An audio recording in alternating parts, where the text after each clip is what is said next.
পাকিস্তানের বিপক্ষে বাংলাদেশের ঐতিহাসিক জয়। সাম্প্রতিক সময়ে টেস্ট ক্রিকেটে সময়টা ভালো যাচ্ছিল না বাংলাদেশের। এছাড়াও রাজনৈতিক পট পরিবর্তন ও সাম্প্রতিক বন্যায় কাবু বাংলাদেশ। এমন পরিস্থিতিতে একটা জয় হতে পারত ক্রিকেটপ্রেমী বাংলাদেশের জন্য একটু আনন্দের উপলক্ষ। পাকিস্তানের মাটিতে প্রথমবারের মতো ঐতিহাসিক টেস্ট জয় পেয়েছে বাংলাদেশ।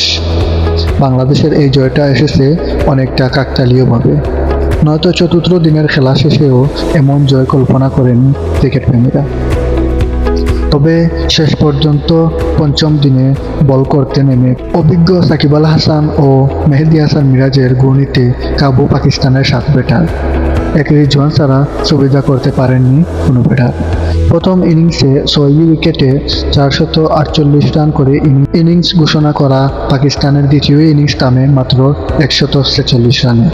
বাংলাদেশের সামনে টার্গেট দাঁড়ায় 30 রানে, যা কোনো উইকেট না হারিয়ে টপকে যায় বাংলাদেশের জয়টা মূলত গড়ে দিয়েছেন মুশফিকুর রহিম।